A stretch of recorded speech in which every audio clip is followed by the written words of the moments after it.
Good morning, everyone. Thank you for joining us this morning for the 2025 Mideastern Athletic Conference biweekly men's and women's basketball coaches video conference call presented by Town Bank.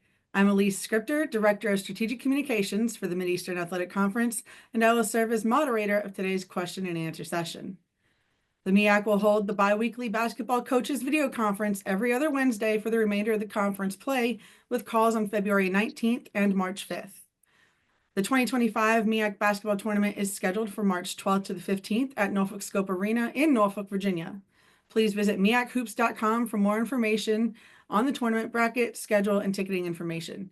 Additionally, the media credential application is open for members of the media to submit their credential requests. The link can be found on meachoops.com.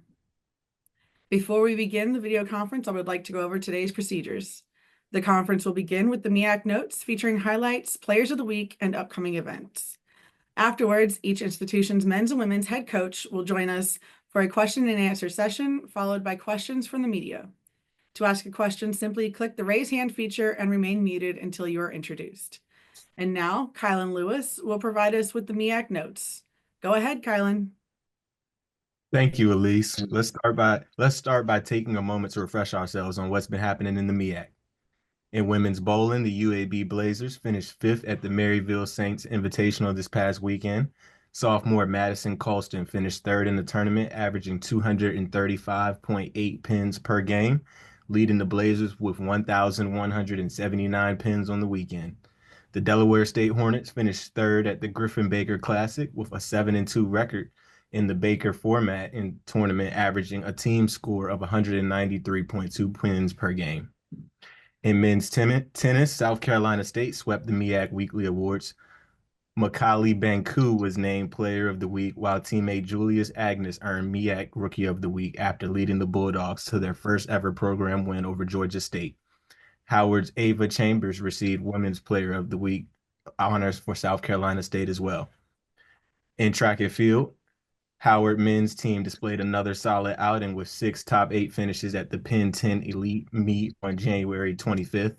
And on the women's side, Howard finished with 8 top 8 finishes at the Penn 10 Elite, hosted by the University of Pennsylvania. The MEAC Indoor Track and Field Championships are just 2 weeks away, February 23rd and 24th at the Virginia Beach Sports Center in Virginia Beach, Virginia. Championship Day will be broadcasted live on ESPN+. Now for women's basketball, Coppin State Layla Lawrence received MEAC Player of the Week honors, while teammate Mikael Lowry was named Rookie of the Week, and Kiera Wheeler of Norfolk State was named the Defensive Player of the Week. On the men's side, freshman Blake Harper was named MEAC Player and Rookie of the Week, and Norfolk State's Kalal Modding earned Defensive Player of the Week for the Spartans. Lastly, the MEAC softball season opens this weekend with Delaware State, Howard, Morgan State, North Carolina Central, and South Carolina State taking the field February 6th to February the 8th. Morgan State's Victoria Fletcher was named the MEAC Preseason Player of the Year, while Howard's Julia Holt was named the Preseason Pitcher of the Year. The Howard Bison edged out the reigning MEAC champs Morgan State by 1 point in the predicted order of finish. That catches us up on the MEAC notes, and now I would like to welcome executive producer of the MEAC Digital Network, Mr. Lynn Thompson. Welcome, Lynn. Let's talk some basketball. That's right, and what a great week we've had so far in MEAC Hoops. Thanks so much, Kylan. Welcome everybody to this week's episode of the MEAC Hoops, brought to you by Town Bank. Let's kick things off because this is going to be a great week here for all of you as we dive into the action. We're going to start it off, as always, with Coppin State. Joining us this morning, Coppin State's women's head basketball coach, Jermaine Woods.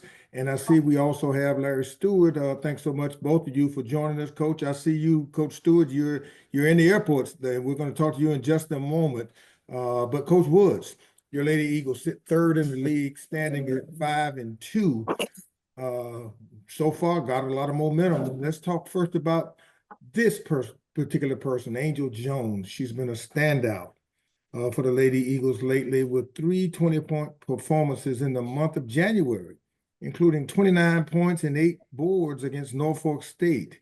How important has it been to have the duo of Jones and Layla Lawrence playing really good basketball as the conference league schedule heats up? Yeah, they're the centerpieces of our team. Obviously, Angel has had a tremendous conference season. Layla started off a little slow, was in a little foul trouble. So Angel kind of put us on her back a little bit.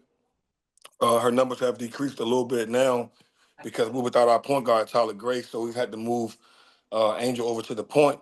And so she's been doing a lot of passing versus scoring. But, we've upped our 3-point makes since she's been at the point. So now the challenge is finding her way to get her back involved in the offense. But she's been tremendous, and she's a team player, man. She'll do whatever it takes for the team to win. But she's a phenomenal individual, phenomenal student, and a phenomenal athlete. So just proud to have her and glad to see her success. And we got to get her back on the scoring column a little bit. Well, Coach, with the Eagles currently second in the league in scoring offense, just over 65 points a game, you're telling me she's down a little bit. So if she gets back up, wow, that average point per game is going to increase significantly. Well, how are you able to get the team to buy into this style of play now? And what's the next step for the team to finish a few points higher and a few places higher? Yeah, we had to change a little bit. Without a true point guard, we got to kind of, change how we play and change the style. And we have some shooters, and now it's hard to kind of double Layla with the shooters around her. We started knocking down some shots and taking more threes, and that's opening up for Lawrence. She had 31 the other day, but we had 15 threes, and she still had 31 points.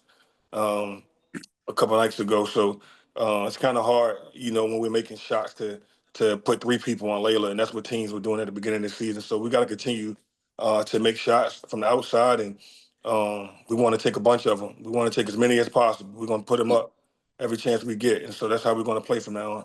Okay. All right, Coach. On the road, you're almost at 500, 6-7 on the year so far. Your next 2 games on the road at Central and at South Carolina State. How important are these upcoming games, and how important is it to you to have really a winning record on the road because you're doing great at home? We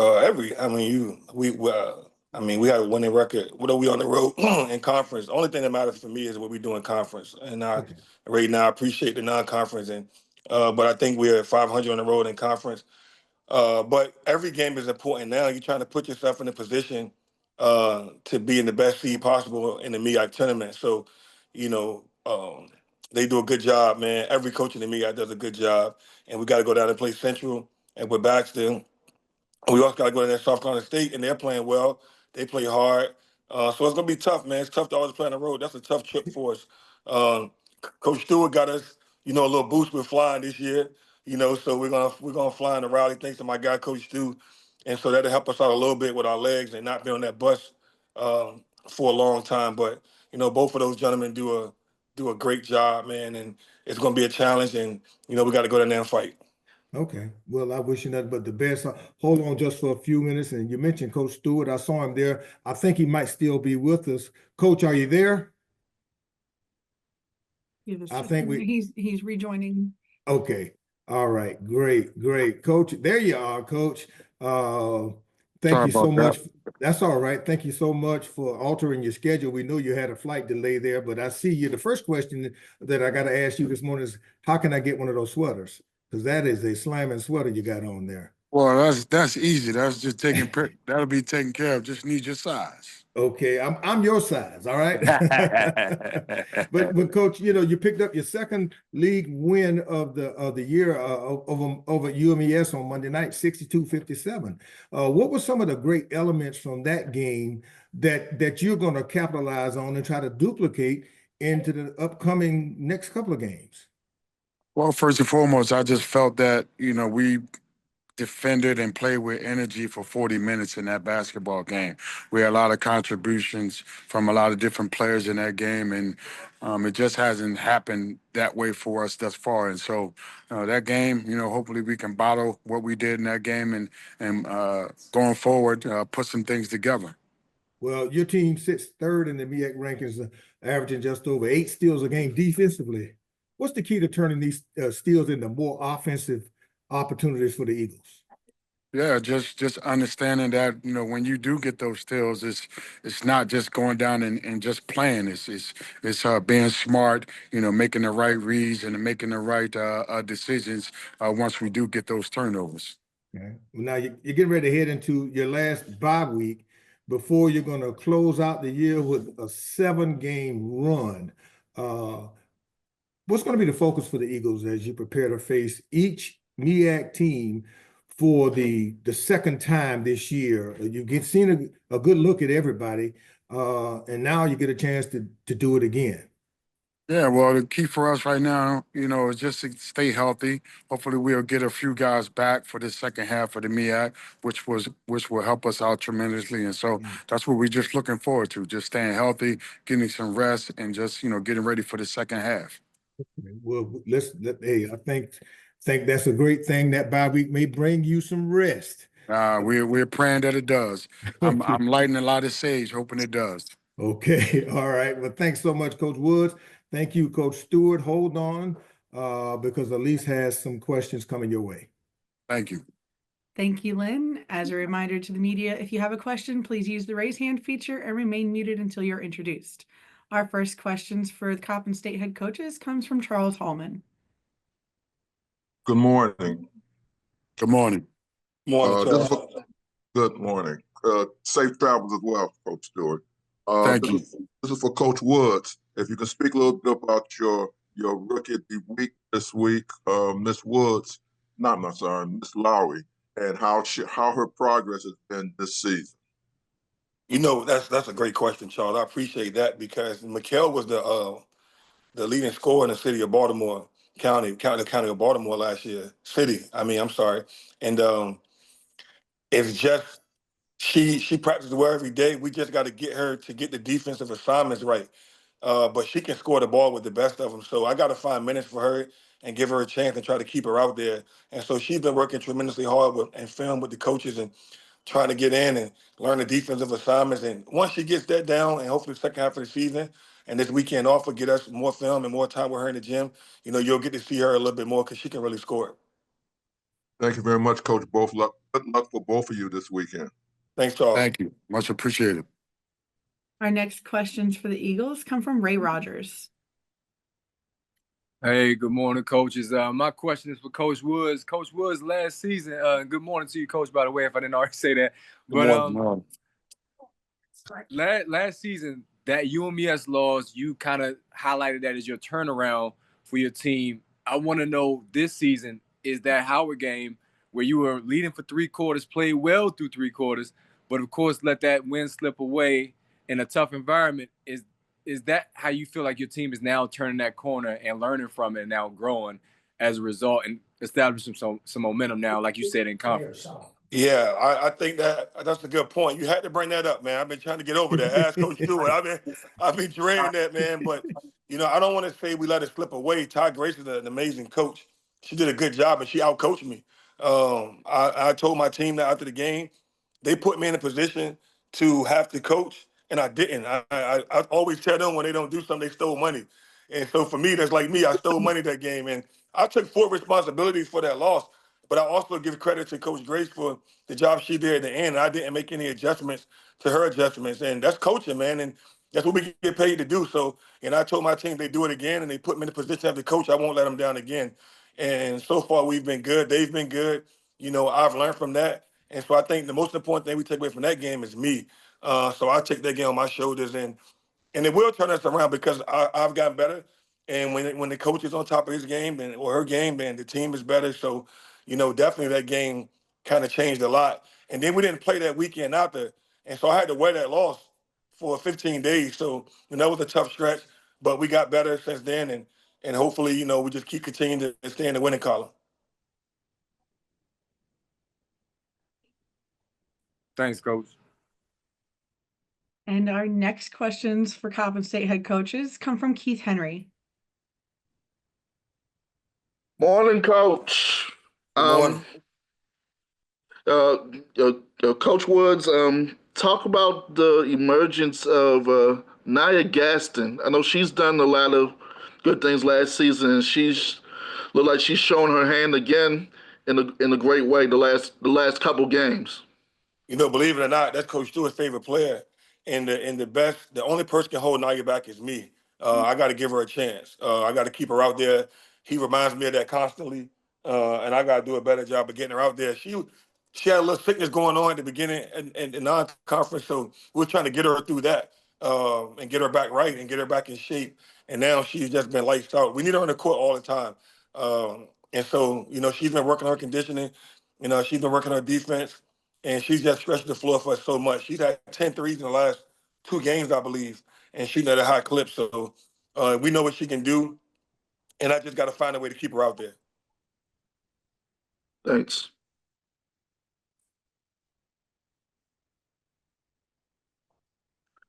That concludes all of our media questions. Coach Woods and Coach Stewart, y'all have a little bit of rest this week, so enjoy it. Thank y'all for joining us.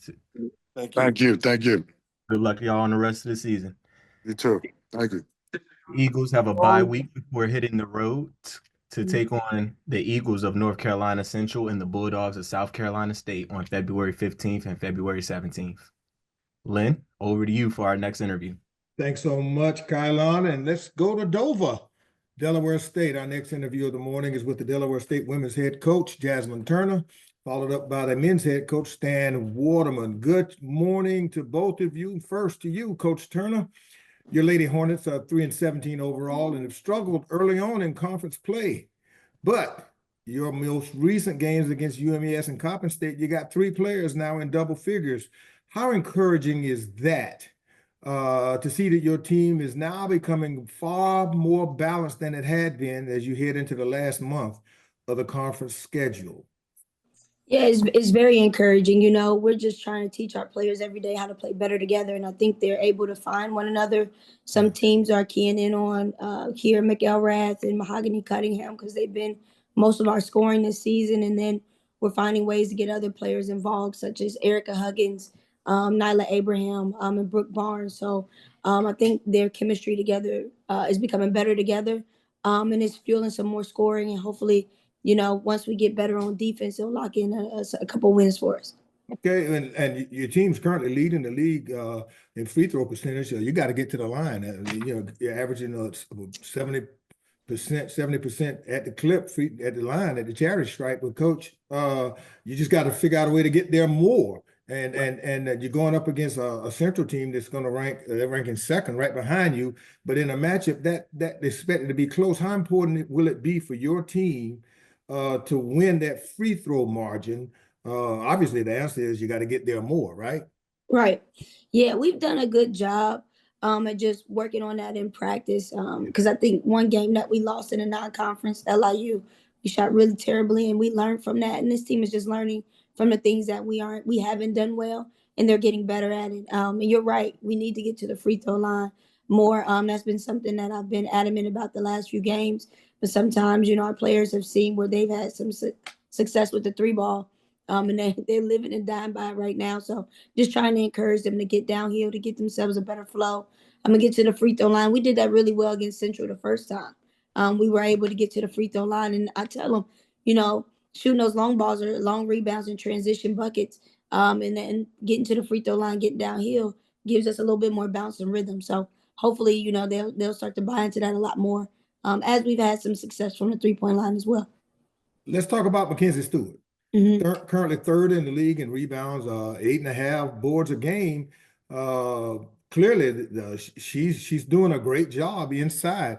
And watching your team play, they play hard, Coach, for 40 minutes every game. Mm-hmm. As a second-year coach, instilling that level of effort and toughness in your program has got to be a key focus for you as you continue to establish a culture and lay the building blocks for this program. Where are you in this process?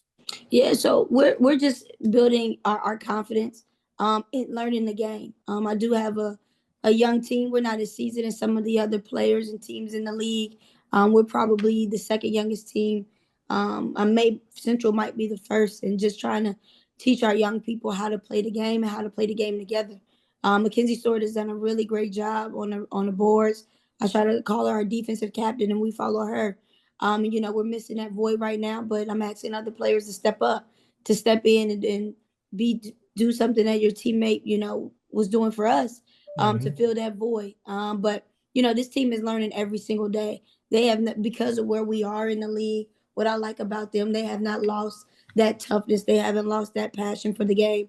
and they're learning every day to how to win. Not just when we get in those games and trying to find ways to win, but also in practice. We got to win practice a lot better day in and day out. And I think once they, just see once the light bulb clicks a little bit with some of the little things that we need to do, we'll edge out a couple. Okay, hold on just for a few minutes. We're going to turn our attention now to Coach Waterman and the men's team. Good morning to you, Coach. How are you doing? I'm well, and thank you. Excited to Good. be here with you. Good. You're 12-10 overall, 4-3 in league play, tied for third place as we speak this morning on a 4-game win streak, including 3 straight league wins. What's happening to cause this 3-game win streak, Coach? I don't know, but whatever it is, we hope we can keep it going. Truthfully, I just believe the guys are beginning to gel, and we're getting buy-in, and we're playing some really tough defense that's keeping us in games, and we've also made a few shots down the stretch. Okay, well, your team ranks in the top 3 in a number of defensive statistical categories, including at the top in rebounding, and that is an important category. How has your defensive prowess on the court been an advantage for the Hornets this season, especially late in the games and during this streak? Well, during this particular streak, I mean, we managed to play really well at home. We're 7-1 at home, and we talk about defense being one of the staples of our program, and defense travel. So you're gonna have nights where you're not shooting it well and the ball maybe not going through the basket. But if you can defend and guard and rebound, that's gonna give you a chance every night. And like I said, if you make a few shots on top of that, then you might be able to get out with a few wins. So it's really, really important for us to be able to guard. You got a tough team coming up this week called Open. The bye week, a lot of teams say bye is undefeated. What are you going to do this week to prepare the Hornets for Howard and Norfolk State, the top 2 teams in the league, after bye? Well, we're going to try a combination of things. The first one, I think you've already heard a couple of coaches mention it. It's a good time to try to get some rest and get healthy and get some guys back who've been nicked up and banged up. But it's also a good time for us to clean up some of the things that we feel like we haven't done well and we need to improve upon. It's a good time to install some stuff. You're getting ready for your second go around in the league, and everybody's familiar, and the coaches are so good that they have you scouted that you better have some new stuff the second time around. Okay, Coach. Well, we hope you can keep that streak going. Hold on, both of you. Here's Elise with some more questions for you. Thank you, Lynn. As a reminder to the media, please use the raise hand feature and remain muted until you've been introduced. Our first questions for the Hornet head coaches comes from Charles Hallman. Charles, you're muted there.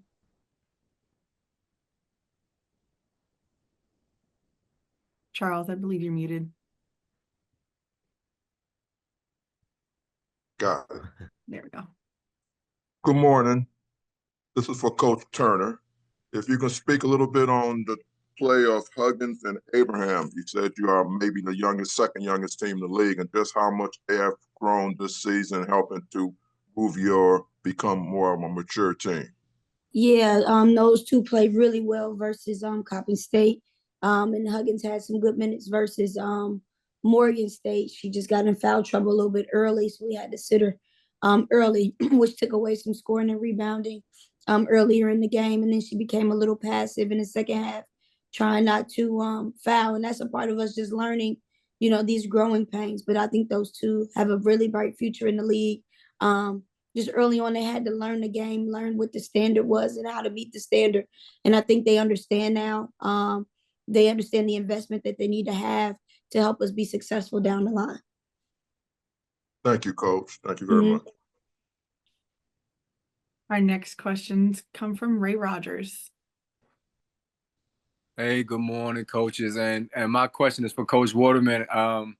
Coach, I asked you this a few weeks ago because we talked about how last season, if you'd have had a higher seed, you might not have had to play as many games as you did at the MEAC tournament.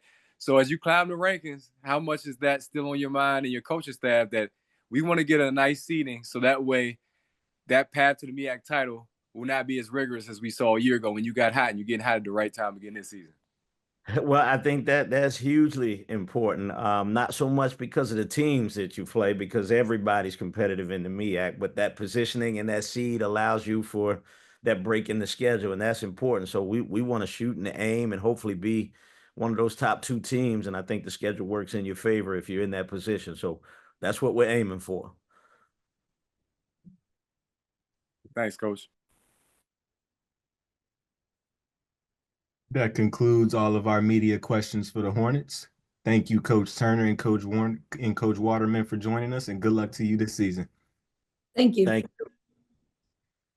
The Delaware State women will host Virginia University of Lynchburg on Saturday, February the 8th, before the Hornets prepare to host Howard on the 15th and travel down to Norfolk State on the 17th. Lynn, over to you for our next interview. Thank you so much, Kylon. Let's turn our attention now to Howard University in the nation's capital. Joining me right now will be the Howard head coaches, Ty Grace and Kenny Blakely. Both of the Bison teams are undefeated in MEAC action, and let's see if we can get the coaches up now. Good morning, Coach Grace. How are you today? Good morning. How are you? Great, great. Your team got off to a slow start, but it's been on a red-hot roll recently, including a 4-game winning streak before the Norfolk State contest. What changed in the locker room for your team during that stretch? During what stretch? During your recent stretch where you're off to this 4-game winning streak. Well, we lost to Norfolk, so we're not on a winning streak. But nothing changed. We've been doing the same thing. Okay, all right, that's good. Well, your team is only giving up 62 points a game. What has been the key strength? This has been a key strength for you this year. But was it difficult to get your players to buy into this defensive mindset, or has it always been the focus for your program from year to year? I think we just try to find balance on both ends, and so we try to work on both equally so that we can be successful. Okay. At both. All right. Well, Destiny Howell. She's coming off a season-ending injury. Previously, everybody knows that. It looks like she hasn't missed a beat, though, now. She's sitting 4th in the league in scoring, 15.3 points a game. How valuable has it been to have her presence back as you look to make a strong run in the tournament? It's great to have her back. I mean, she's one of the best players in the league, so obviously having her back has been an asset, and so I'm glad she's back. Okay. All right. Well, hold on just for a second, Coach. We're going to turn our attention now to Coach Blakeney. His Bison are 8-14 overall and 3-2 in league play, second in the standings. Coach Blakeney, how are you today? Good morning. How you doing? Doing good, man. Doing good. After starting off hot in conference play, your team is kind of cooled off recently, losing 5 in a row. What's going to take now to light that fire again and right the ship? It's going to take me doing a better job coaching our team. We have to find ways, and there's no excuses at this point in time. I have to do a better job in understanding what the personnel we have and seeing if we can tinker and make those adjustments for us to have a chance to have some success. Okay. But by the numbers, your team has had success shooting the ball, ranking 1st in the MEAC in 3-point percentages, 2nd in free throws, and 3rd overall in field goals. How do you translate that success shooting to the other parts of the game? Yeah, I mean, those things are certainly things that we're proud of, and we really work hard on that end. But there's other areas in the game in terms of like, can we keep guys in front and defend, and can we crash the boards? Those are areas that I have to do a better job of being a little bit more strategic and trying to place our guys in the best possible position for them to have success. Okay, well, you got a challenging 6-game stretch ahead of you to close out the month of February with a short bench that you talked about, because injuries certainly have played a role and a factor thus far. How do you plan to keep the team fresh heading into these matchups?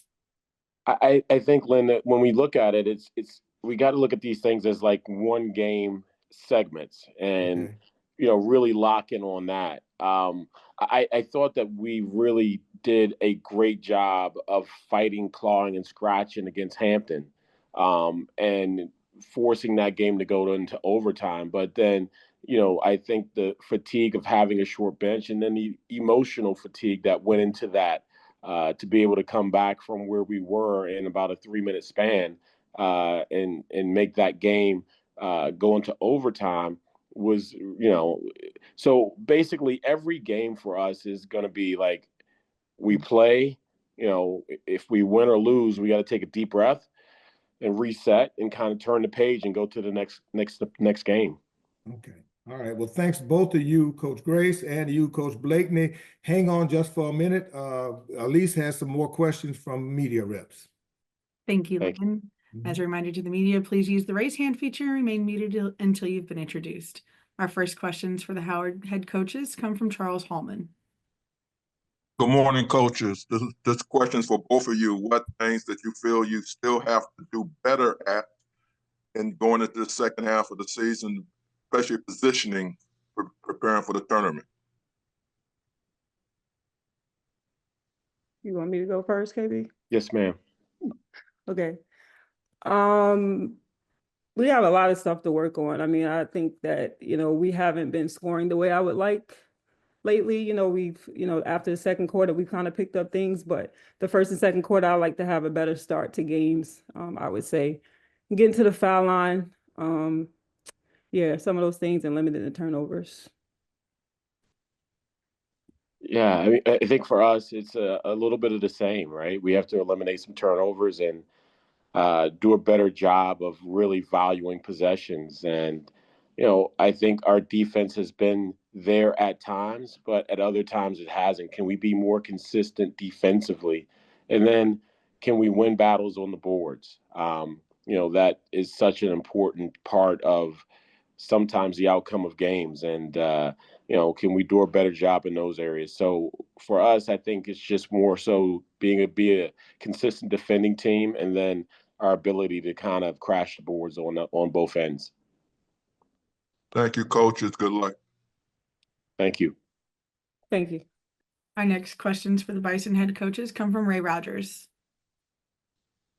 Oh, trying to get on mute. Sorry, y'all. Good morning, coaches. My first question is for Coach Grace. Coach, I know your team is deep, and many teams around the MEAC know that you have depth, but how excited are you for your younger players to continue to step up and just gaining confidence, especially Janiyah? I think she's been the most impressive off the bench this year. I don't know if you agree with that, but how you think that will benefit you just going down the stretch in these big road games, going to Central, and also, of course, for the tournament? Well, I think it's a luxury if those kids are playing well, right? Like they gotta be doing what they're supposed to do for it to be for us to have depth. But I do like that we have players that can come off the bench and can score right away. And obviously, maybe probably start on some other teams. So I just enjoy coaching them, and I'm hoping that they do excel and step up when those opportunities come for them to be out there. Appreciate that. And Coach Blakeney, you talked about the Hampton game. I know it was a emotional, like you said, game for your team, and just a great environment, crazy atmosphere. But even though Hampton won that game, the entire arena afterwards was talking about Blake Harper. And I just want to know, as much as you said so many positive things about him, how is he growing as a leader, and how is that going to benefit your team as, like I said, you get into the heart of the MEAC schedule and then you prepare for the tournament as he prepares for his first conference tournament as a collegiate player? Yeah, well, not having our culture guys because they're out this year with injuries, we needed somebody to step up, and we had a reset kind of meeting where we asked our team who would they like to select as a captain, and he was chosen as one of our captains. So as a freshman to, I think, be chosen by his peers to be a leader says a lot about who he is. He comes to work every day and does a terrific job. I think he does a great job on campus in the community with our social justice projects. And, he's finding his voice. It's a lot has been put on his plate, but he's been able to handle it in a mature way where nothing has really caused him to lose his focus and the priorities that he has for himself as a student, as a son, as a person in the community, and as a player on the Howard University basketball team.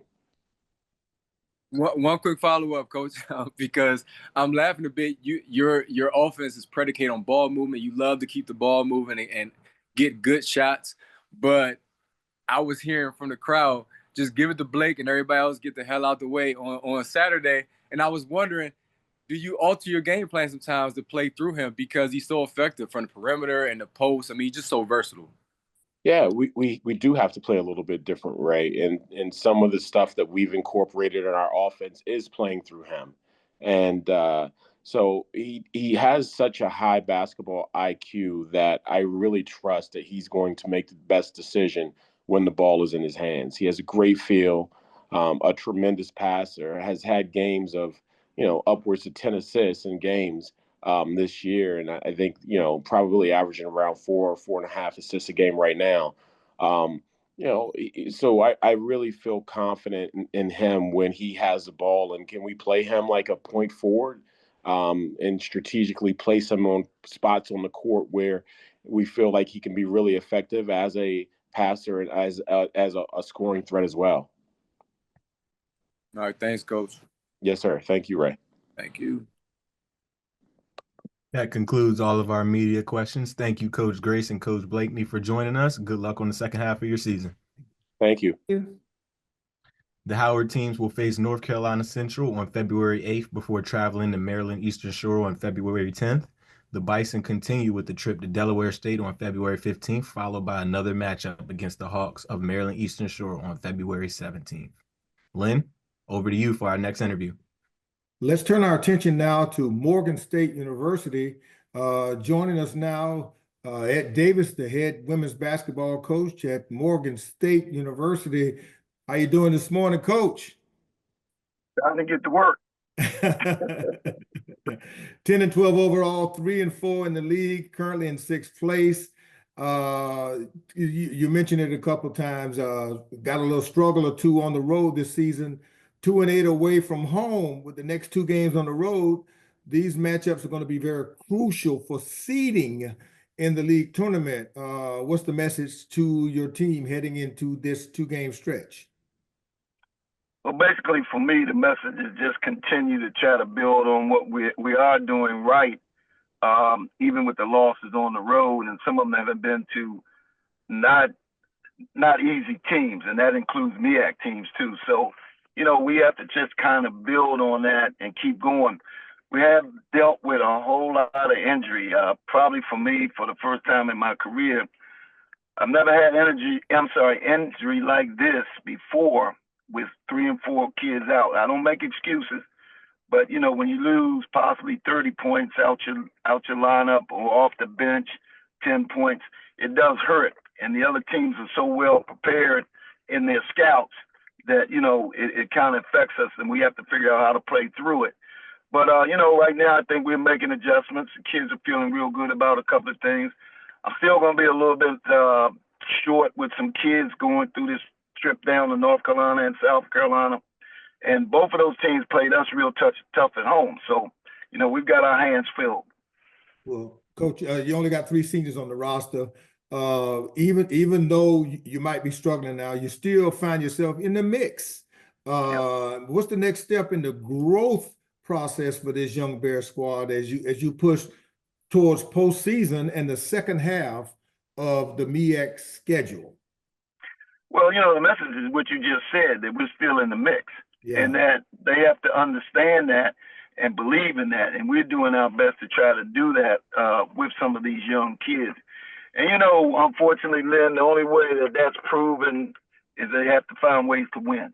And, winning creates such an environment of confidence for me. And that's what we have to do to try to build these young kids up and keep them focused on where we are in the MEAC, where we possibly could be in the MEAC, and just try to concentrate on being that team that makes it hard for everybody that we play. Yeah, and Coach, let's talk about Naya Ojukwu's return. She came in January. It was a huge return to your lineup, picking up 2 double-doubles when she got in the lineup. I mean, she hit the floor rolling. And how valuable has it been to have her there present? And how have you seen her confidence grow as you head into the final month of conference play? Well, as you know, Ojukwu is a special player. She is very, very, let's say, concentrated wise on her skill, wants to be that kid that does the best. She is adjusting to the team. The team is adjusting to her. my biggest thing is trying to find a post player and post players who can partner with her on the floor to make it easy. Because since she's come in, of course, she's being double teamed and she's playing through that. But her mindset is to try to be the best and do what she has to. But still, with team adjustments, other adjusting to her, and us adjusting to what she brings to the program is very valuable. And I think the team is beginning to realize that also. Coach, you've been in this league a long time and a couple of different spots. Have you seen it this competitive before? Is this the most competitive period that you've seen across the board, or what? I don't, that's a hard question for me because I don't want to disrespect any coaches at all, because I think all these teams are very good right now in this year.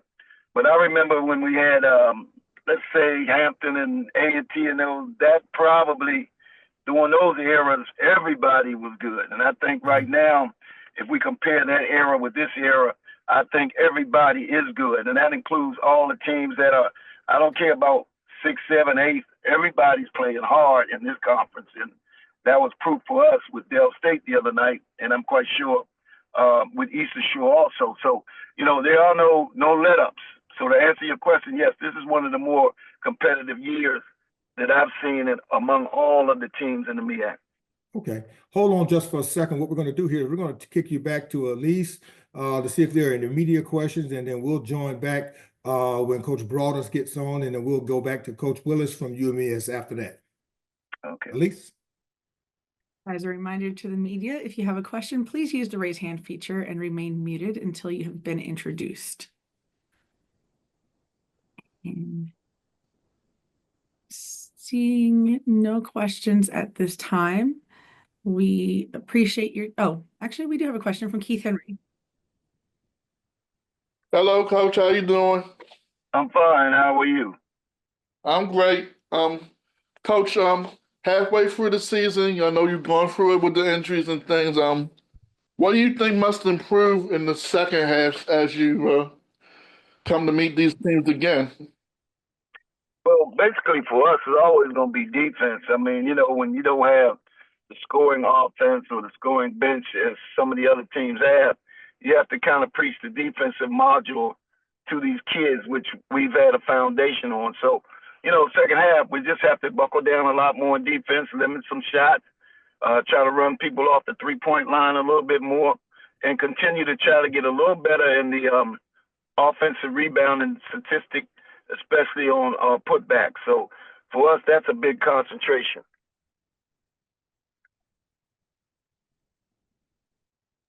Thanks, Coach. Thank you. You're welcome. That concludes our questions for you, Coach Davis. It was great to have you on. Thank you for joining us, man. Thank you.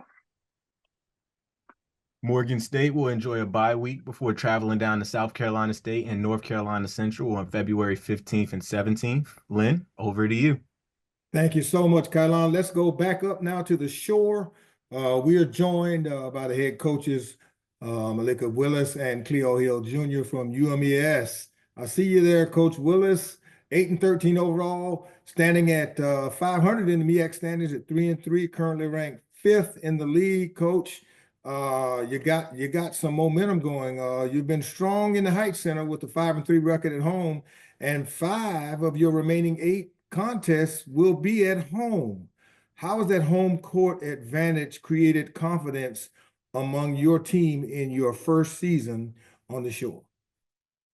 Well, we've been on the road so much, especially in the non-conference, that as soon as we started coming back home right away, it made a huge difference. Our crowd, even over the break and things like that, or to end our last game with Mississippi State to end our fall season, our fall session. But everything, I mean, look, we look forward to playing at Heights in front of our fans. The community comes out and they notice a difference, and it's kind of electric. So we love it, and it's going to be a huge swing for us to be able to play a few games, string a few games along at home, and try and get a few wins. Okay, and that's great. That's great, Coach Samara Haynes. Let's talk about her. She hit a milestone moment, 1,000 career points. That's big for any player, anywhere. But for the Hawks program, how significant has her presence been over the course of her career and now for you? Yeah, no, I mean, I think she's grown so much. She's learning the game. I say this all the time, you know, I give our players props because of course they're going through a transition with a new coach, but they're also learning everything different, you know. So Za's been locked in, even talking about her shot selection and what she has to bring to us. She's coming off the bench now for us. All kinds of stuff that she's actually locked in with, and her hitting that milestone was definitely huge for her. It is great for us, and she's gonna keep it going. So she brings a lot of energy out there. She brings a whole different just the experience with our team. Even though we have a lot of guards, but you know it's only her and maybe another one that could do what she does. You know, so she's very important to our team. Okay, well, looking ahead, Coach, you got some tough games ahead. The top three teams in the conference are going to be coming to the Heights Center. What's it going to take for the Hawks to get over the hump and put together those three wins that could really, really shake up the league standings and send a strong message across the MEAC footprint? Well, it's just going to take us continuing to progress. You know, we talk about growth all the time and the fact that it's about us. When you're focused on defense and rebounding like we are, we could only talk about us. You know, we talk about the scout and the game plan and how other people teams' tendencies are, but we also talk about how it plays into our hand and how we're gonna adapt to those tendencies and things like that. So we scout the teams. We'll see if we could execute. That's what it always comes down to.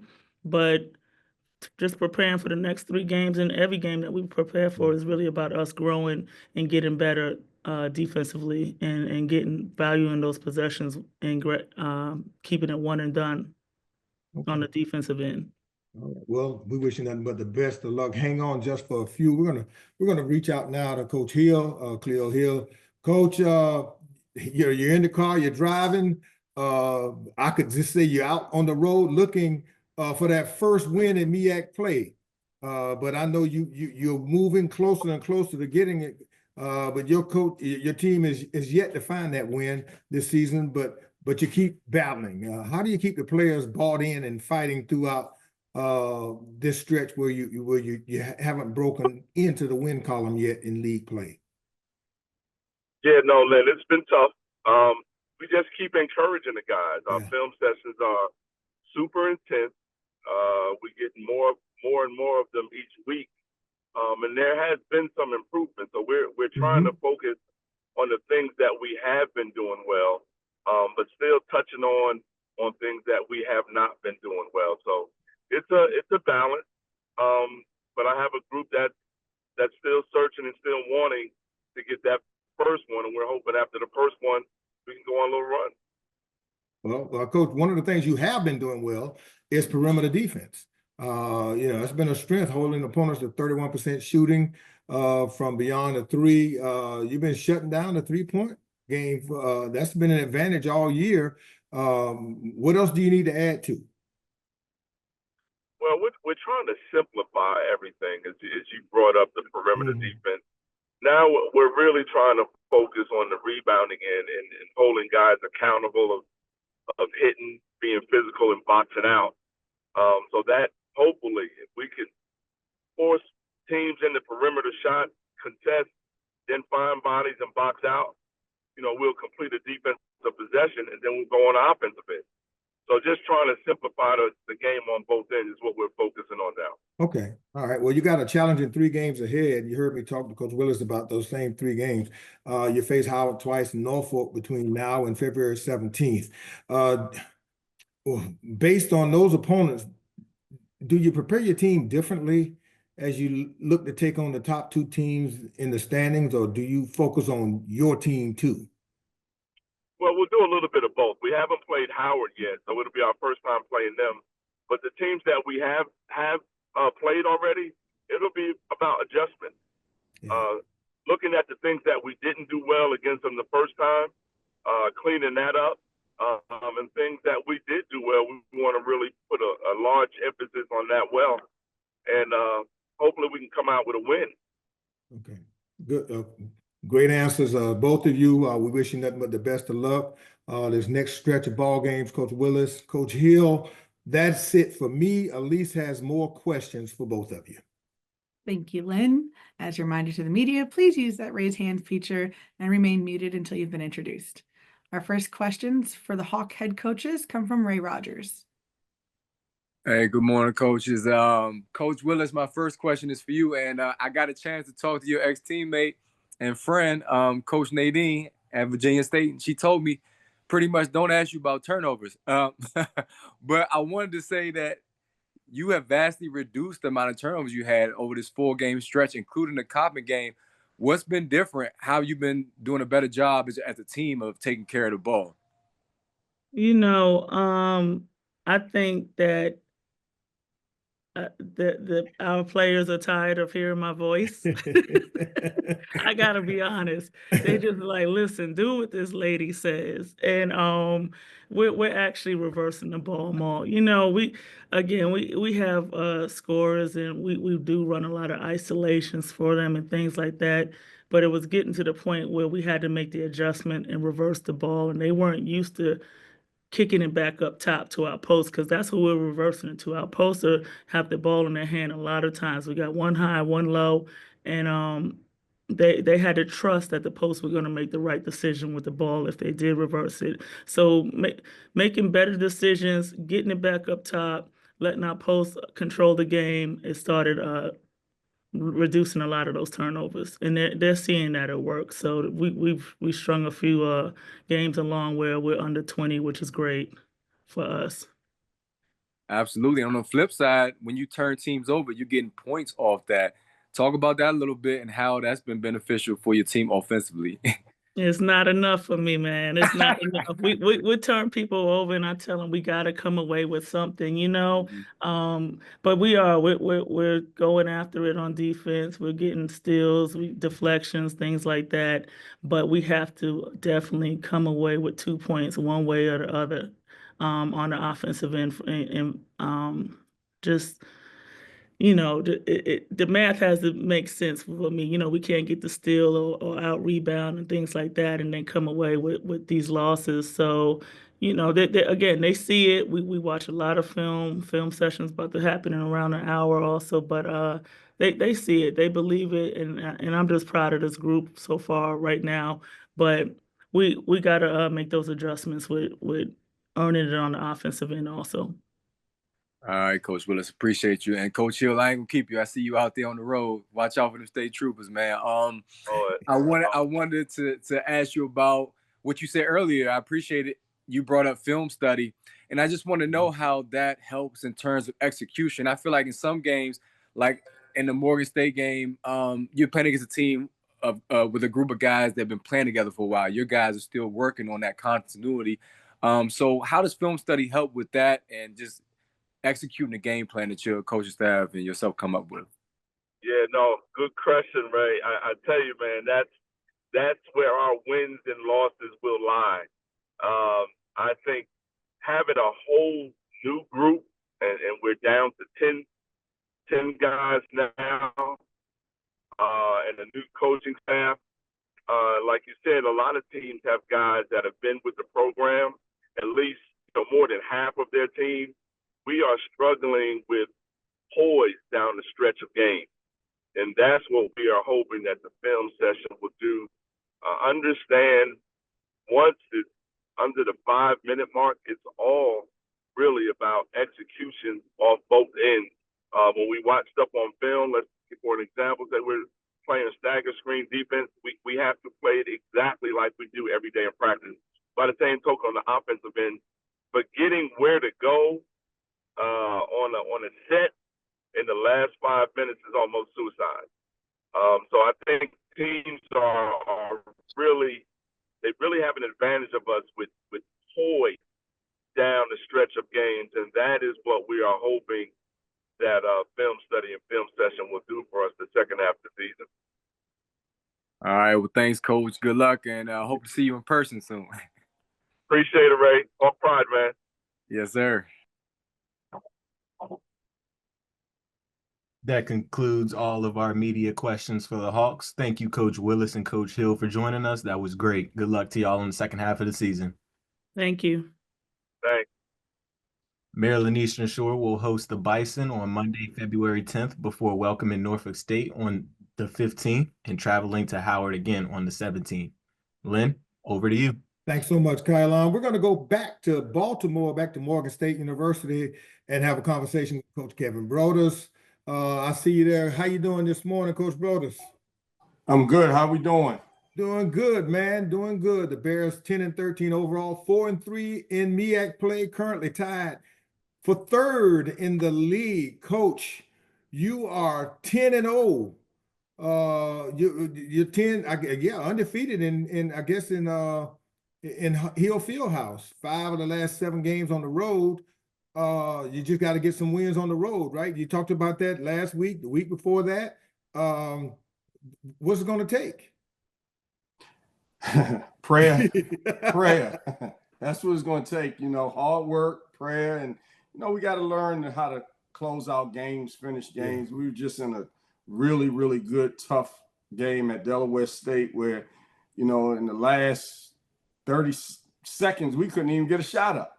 We couldn't even get past half court. So, we got to learn from our experiences. I always tell them we're learning from experience more so than mistakes, and hopefully we grow from it. But we got to learn to be better, not be bitter. Because after the game, I tell the guys, there's no time to be bitter now. You got to get better. So that's where we at. We got to learn how to win on the road.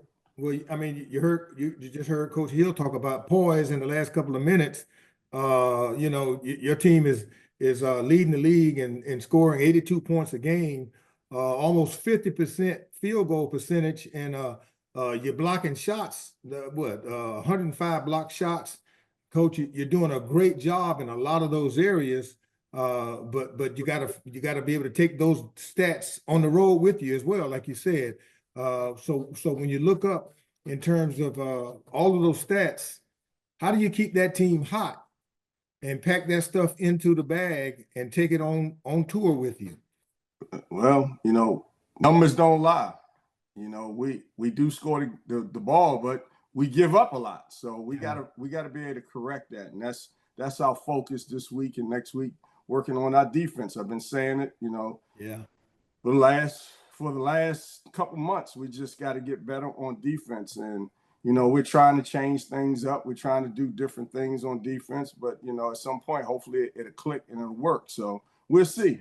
You got a week, and you got a week to get ready because you're going to go south on your southern swing, South Carolina State, North Carolina Central. You got a week to focus on those things, right? Yeah, we got a week, tough week for us. Coming up, every game in this league is tough. There's no nights off. And if you do, you're making a mistake if you think it's a night off. I think all these teams are well coached, and, all these teams got good players. They got good players. I mean, top to bottom, everyone has someone to go to and a sidekick with them. So, hey, it's real. It's real. Yeah. If you look at the numbers, I say people lie, numbers don't. If you look at the numbers, these numbers are pretty impressive with these other teams. Well, Coach, even you're lamenting the need for growth defensively and all the things that you got to do. You're still sitting third in the league right now.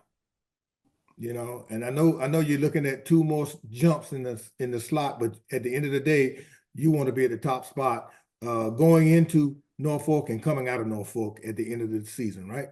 Absolutely.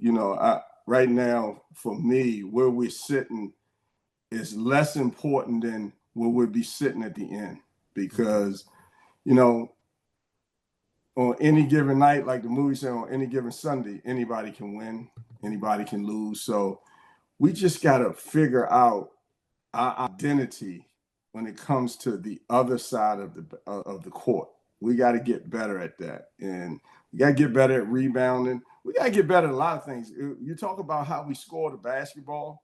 we take some, I was not happy and satisfied with some of the shot selections we took in the last few games, because these guys I don't want them to start looking at stats and saying, oh, this guy's getting this guy's getting that, and it's my turn. That's not how you play the game. Play the game as a team, team effort. So we're going to get better, hopefully, and we're going to correct some things, and hopefully it'll help us win a few games here on the road. Yeah, and I think you're gonna sitting at third right now, Coach. You've done a great job, and I know you're looking to do better, and we wish you nothing but the best. Hold on just for a second. Elise, come on, Elise, and if you got some questions for the media, Coach is right here waiting on them. All right. Thank you, Lynn. As a reminder to the media, if you have a question, please use the raise hand feature and remain muted until you've been introduced. And don't see any questions at this time. So Coach Brodus, thank you for joining us this morning. Thank you for having me. Absolutely, anytime. And Kylan, I'll pass things over to you. Again, Coach Brodus, thank you for joining us. Enjoy this bye week. Thank you. Morgan State will enjoy a bye week before traveling down to South Carolina State and North Carolina Central. Back over to you, Lynn. That's good. Let's turn our attention to Durham, North Carolina. North Carolina Central. Joining me this morning from North Carolina Central, the women's head coach, Terrence Baxter. How are you this morning, Coach? Doing well, doing well. Good. Trying to get this video going. That's okay. We can hear you. I'm sure you'll get on in just a second. Currently 3-3 in MEAC action with 2 wins in the last 4 games, Coach. When we last talked to you, you were about to go back to your alma mater, going into Pfeiffer, your alma mater. I'm sure the emotions were high returning to the gym where you played. What was going through your head as you stepped into the court, not as a player, but as an opposing coach? Oh, man, it was exciting. Good to be back. Seen a lot of good people I hadn't seen in a long time. It was good for my girls to see where I kind of grinded it out a little bit and made a little name for myself. And my kids really appreciated me taking them back, letting them see it. They handled it well. They came in, got the job done, was respectful for everybody. They treated us like gold. And it was just a great thing to go back and give a little bit money back where you came from. That's great. That's great. So, you had a very good and successful January. You finished 4-2 after a tough start to the season. How rewarding has it been to see your ladies turn the corner as MEAC play now has started? Man, we're figuring it out, man. The beginning of the year, like you said, was rough, but we learned a lot and we had fun. Like I told you, the experience was amazing playing in those places. And my young kids got a chance to play against a lot of big dogs, and it's definitely helping us out now that conference has started. We still getting over that hump of completely believing in ourselves, some of the freshmen, but other than that, we grinding it out and we figuring it out, man.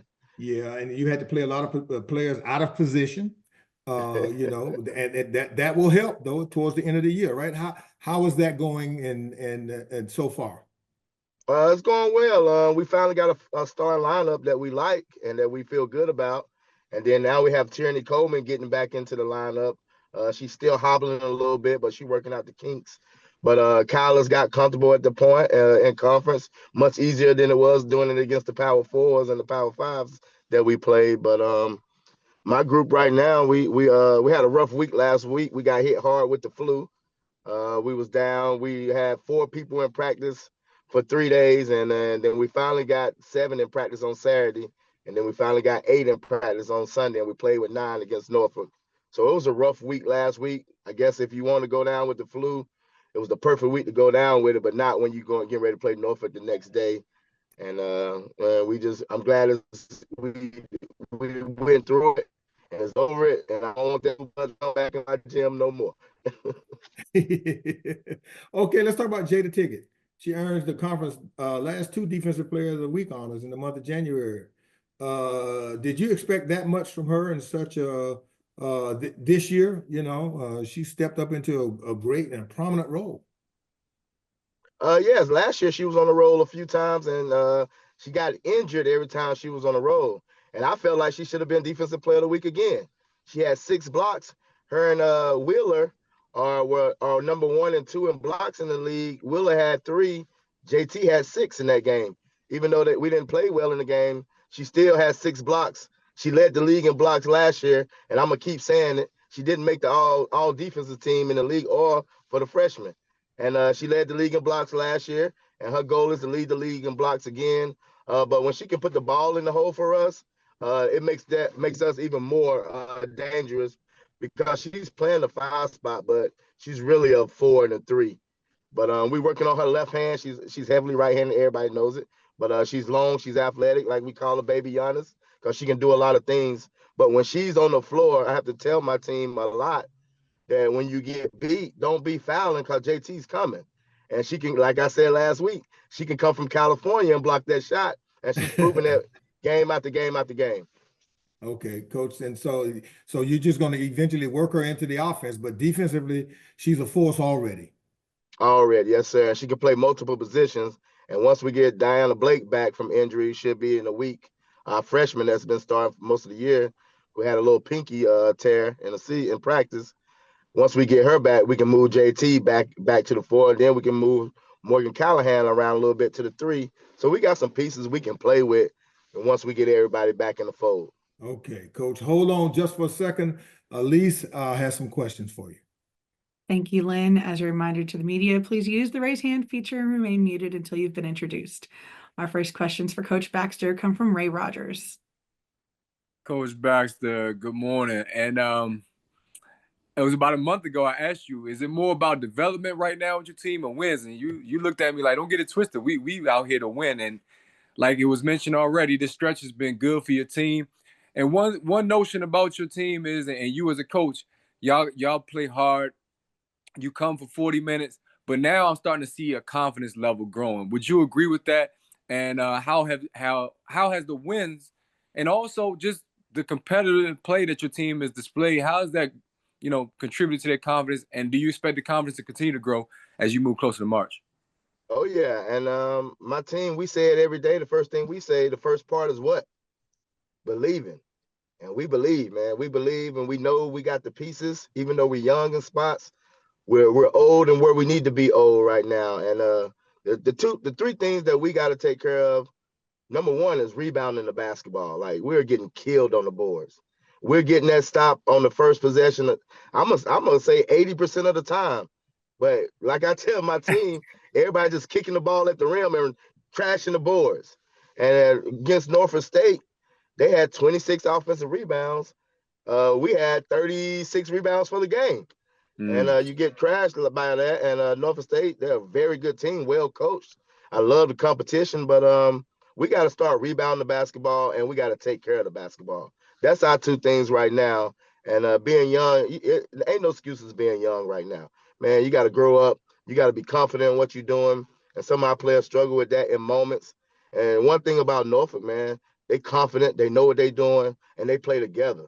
And you gotta bring it. If you're gonna beat them, you gotta bring it, and you gotta bring it for 40 minutes. They are good in every position. I love it. I learned a lot from playing them, and we're gonna grow up one day, and we strive to be that same thing in this league. And I want to be sooner than later. And and we just work hard, and we're gonna continue to work hard. And our girls, they're gonna keep believing. All it is about is positioning yourself to get in the right seed for the tournament.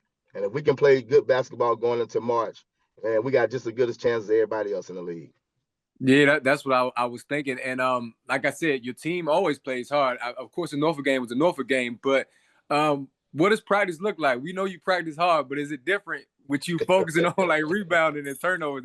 That's tough when the coach is focusing on those 2 areas. Yeah, because you got to be careful late in the year. You want to work on rebounding, but you don't want to have no stupid injuries this point of the season either. So it's more so watching film and putting it in people's heads that and we can keep some tabs. We get a lot of off days going on. We can pay for some of those.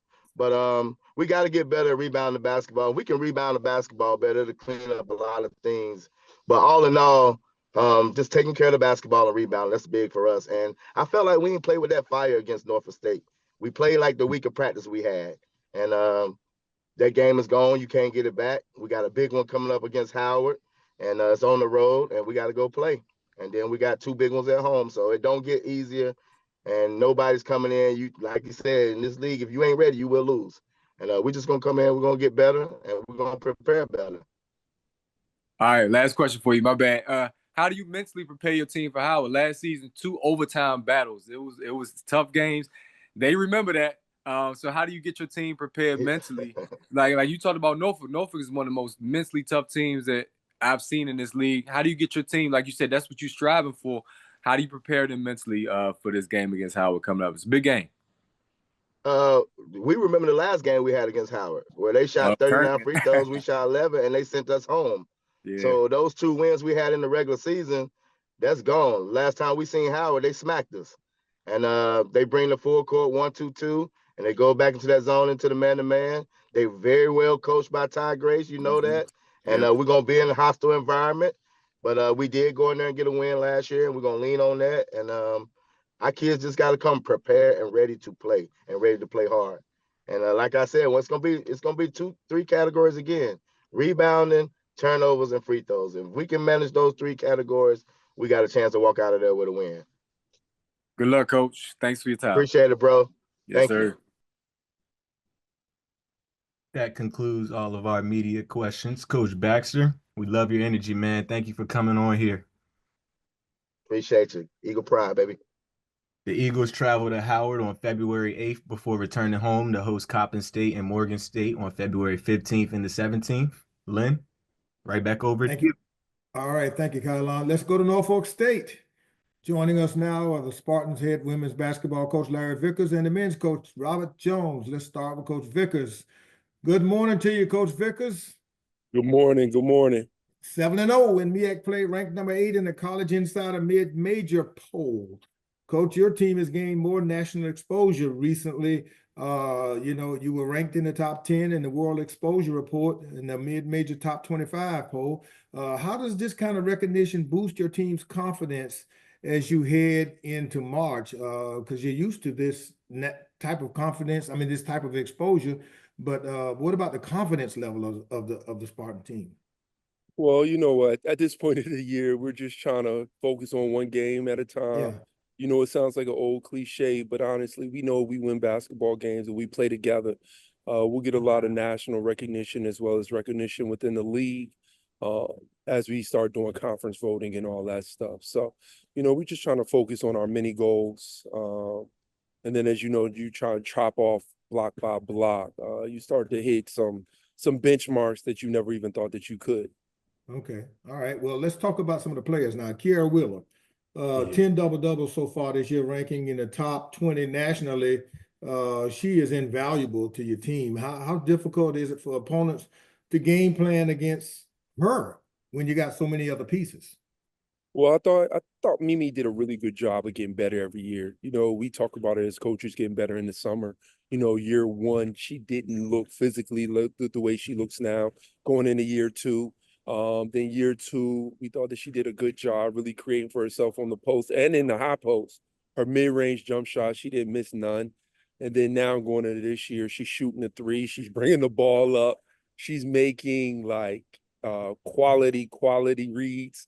You know, at this point, you know, she got in a little foul trouble on Monday. So I think, you know, obviously teams are going to show her double teams and show her other different stuff. But right now she kind of got it going and she's so smart. She's going to find her way to get on the stat sheet.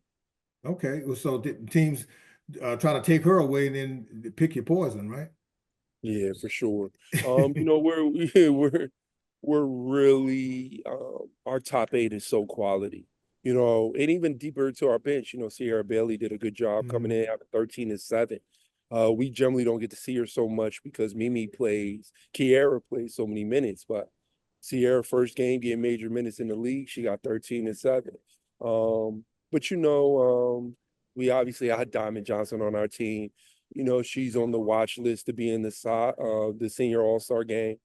Ajane and Debria Clark, 2 of the best sophomores in our league. So, you know, McCoy Diawara is averaging over 10 in league now at this point. You know, so right now we kind of got it going and we hope to keep it going because, you know, all our tough games now are going to be on the road. Yeah, yeah. Well, let's talk about the in-conference play. Your team is holding opponents to under 60 points a game, while also leading the league in scoring with 72 points a night. Would you say it's been your offense or your defense that's been the biggest factor in your undefeated start so far?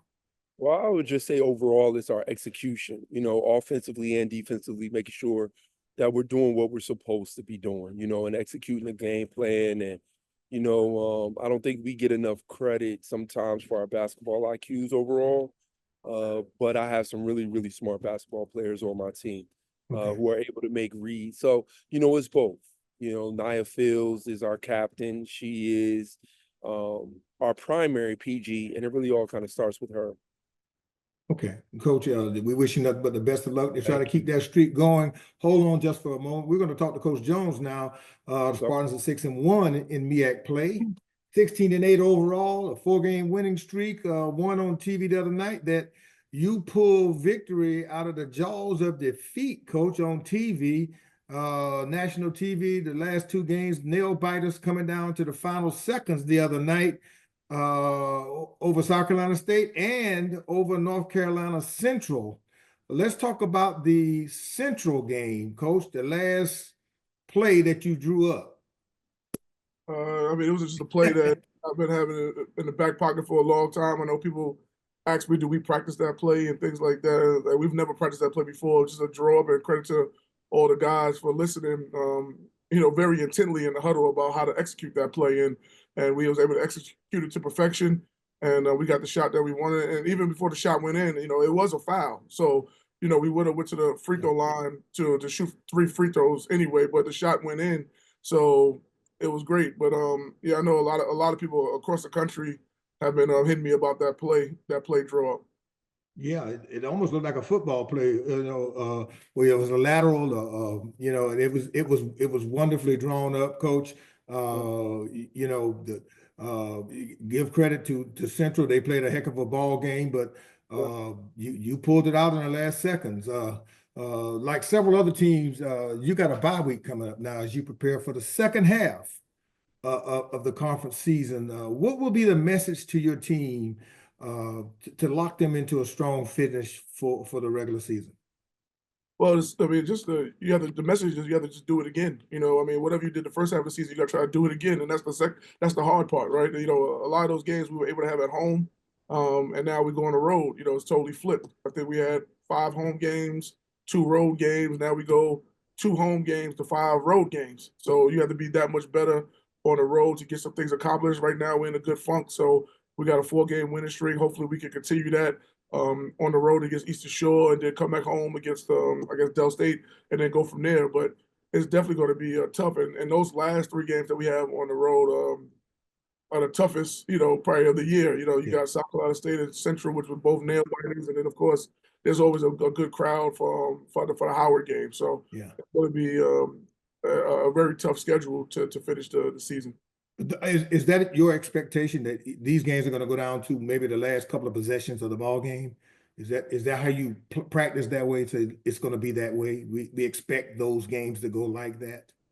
Yeah, usually a conference play is like that, unless you go Vickers, who gets all these crazy wins. but usually in conference games, it's like that. It's like 1 possession, 2 possessions, 8-point game, 6-point, things like that. So I expect every game to be that. I know teams that we beat the first time around, of course, want some get back, just like how we want some get back on Morgan and things like that. So it's all relative to each other, and we got to be ready for the challenge. And like I said, 5 of them on the road, so we got to be road warriors, and we got to take care of business out there. Okay. Well, both of you, I want to say thank you for joining us this morning. Hold on, Elise is here, and let's see what the media has to say. Thank you, Lynn. As a reminder to the media, please use that raise hand feature and remain muted until you've been introduced. Our first questions for the Spartan head coaches come from Charles Hallman. Good morning, coaches. This is for Coach Vickers. What else can be said about Kiera Wheeler that you haven't said before? We ask about her all the time because she's from here in Minnesota. And also talk more about your basketball IQ that you said that your team doesn't get enough credit about. Probably the only thing, here go Mimi right here. Hi. You can go back and shoot free throws.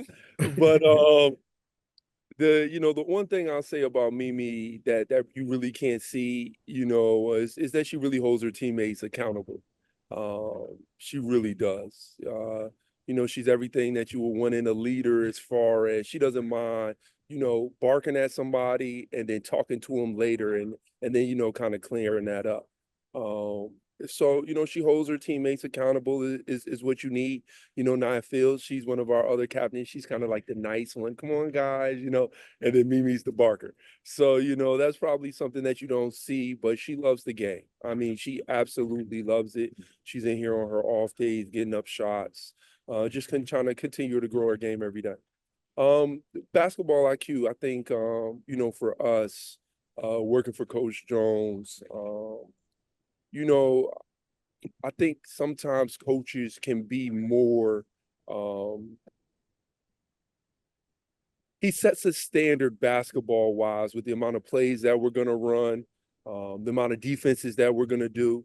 And I wanted to kind of carry that on as I kind of got to my program. He's going to run 5 different defenses. I don't have 5, I only have 3. But it's only it's stuff like that. We want our teams to be well coached. We want when we see these high major teams for them to be like, what about Norfolk State? They're talented, but bleep word, they run some really good stuff. And they execute. So, we try and hold our players accountable to know what's going on in Europe, what's going on in the NBA, what's going on in our league, because we got really good coaches in our league too, to just kind of hold our basketball players accountable to learn and grow every day. Thank you very much. Good luck. Thank you. That concludes all of our media questions for the Spartans. Thank you, Coach Vickers and Coach Jones, for joining us. Good luck to y'all in the second half of the season. Thanks. Appreciate you. Norfolk State will enjoy a bye week before returning to the court on February 15th, traveling to Maryland Eastern Shore. The Spartans will follow by hosting the Hornets of Delaware State on the 17th. Lynn, over to you. Thank you so much, Kylon. We're going to go back to Durham, North Carolina. We're going to pick things up with Coach Lavelle Moten and talk about the North Carolina Central Eagles. Good morning to you, Coach Moten. Hey, what's up, my man? How you doing? I'm doing good, man. Doing good. As we chat today, 10-13 overall, 3-3 in conference play, sit the Eagles. What a battle that was on national TV this past Monday night. Prime time, the game on ESPN. You at Norfolk State, Coach. You led virtually the whole game except for the last couple of possessions. Let's talk about that ball game, Coach. It went down to the wire. Let's talk about that game and the league as a whole, where you talk every week. It says what you have always said. The MEAC is tough, and it bore out your statements as true. Let's talk about this particular ball game. It's the ebbs and flows of not only coaching a basketball team that's constructed differently in this NIL era. I thought coming into the year, one of my concerns was we lacked the experience to be able to finish down the stretch of basketball games. And that's kind of bitten us. In our minds, we feel as if we should be 6-0 in conference. We lost at Coppin by 2, gave the Morgan State game away and gave Norfolk away, right? And so, we can bicker about it. Obviously, it hurts. I'm still paralyzed by some of the moments, but as a leader, we just have to identify and just, kind of rectify the situation. How do we rectify the situation? We can't love ourselves through this adversity. We just have to pinpoint it and be truthful and honest, about the collective responsibility as a whole. I got to coach better. They got to play better. We got to execute better. My assistant coaches got to scout better. We don't shift blame and point fingers. It's just a total collective, right? So when we win, lose, or draw, it's us, not any individual. And the truth of the matter is we could have all done some things better, starting with myself. So I own that. and they own the responsibilities that they have as players. And, that's the beautiful thing about working with this group, that, it is a layer of culpability amongst all. Going back looking at the tape, it hurt, to be honest, right? Like, we just ain't execute down the stretch. And I'm like, what in the world is going on here? Like, we didn't even take a shot on 3 possessions. And I'm like, that's uncharacteristic. So we have to do better and be better down the stretch. And that starts with me. Okay, well, the good thing about it is you get a chance to go through the league again, Coach, because we're at basically the midpoint of the league season, and you get a run. Challenging for teams to hold back this season, averaging 80 points a game, 7.5 3-pointers a game, and bringing down 13, almost 14 offensive boards a game. How do you continue this offensive success as you run it back through the league when teams have seen you now, faced up against you, and you've seen them? All the stuff that you've gained, the knowledge you've gained, and how do you run it back with the knowledge that you've gained on each team in the league now? We just got to be better in terms of our execution, right? In this league filled with synergy and, all the computers and the analytics and the data, when you run it back a second time, you're not fooling anyone. They know what you're going to do. You know what they're going to do. So it ain't like you're out coaching anyone, because they're well aware of what you're trying to accomplish and vice versa. So it really comes down to the X's, not only the X's and O's, but the Jimmys and Joes, and them just being able to execute. That means we got to be tougher, receive the basketball at our spots. And once we receive it, be stronger, right? It's almost like a football team where, they're running a toss sweep, but stop it, right? They're running a toss sweep to the right. You just got to be able to stop it. And the offense got to be able to block it accordingly. For us, we just got to continue to execute for 40 minutes and not 37 minutes, because we run a variety of things. So that's kind of always been difficult to scout. It's difficult to scout us, right? We understand that. But again, man, my main concern is just being able to finish down the stretch in close games. Okay, you got Howard coming up before you really go back through the whole schedule again. Styles of play, and you said now it becomes execution. So what's your message to the team going into the Howard game? I gave them off yesterday. We're going to watch the tail end of, the Norfolk game today, and then we'll start the Howard game today. Obviously, they got an incredible freshman that's, he's not playing like a freshman. I got to check his birth certificate. He might be like 8 years old. I've seen him several times, and, he's a load, right? If you put a little on him, he's going to post. If you put a big on him, he's going to drive because he's quicker. So obviously, we have to pinpoint and contain him. Secondly, they shoot the ball entirely different in Bird Gymnasium than they do outside of Bird Gymnasium. So we're going into the Bird, and we respect that, and we understand Dockery. We've competed against him for years and years. We understand that we have to maintain him and not let him get started and get 10-toe looks and make him bounce his basketball and go to his right hand. And, we're going to, put the full game plan and scouting report together. They're well coached. Kenny has done a remarkable job.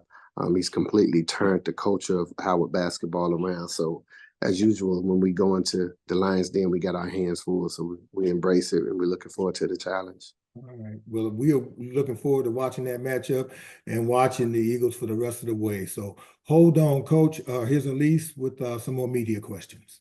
Thank you, Lynn. As a reminder to the media, please use that raise hand feature and remain muted until you've been introduced. Our first questions for Coach Moten come from Ray Rogers.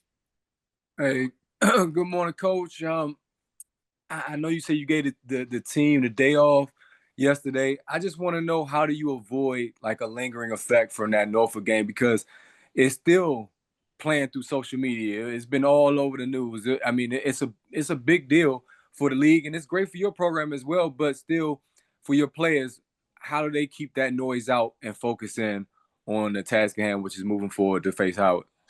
Yeah. What's up, Ray? Like, to be honest, I'm kind of the opposite. I don't want to avoid it. I want us to fully engulf and embrace that, right? Because I just feel like a man, and you probably know this in life, a man is not susceptible to change until he feels enough pain, right?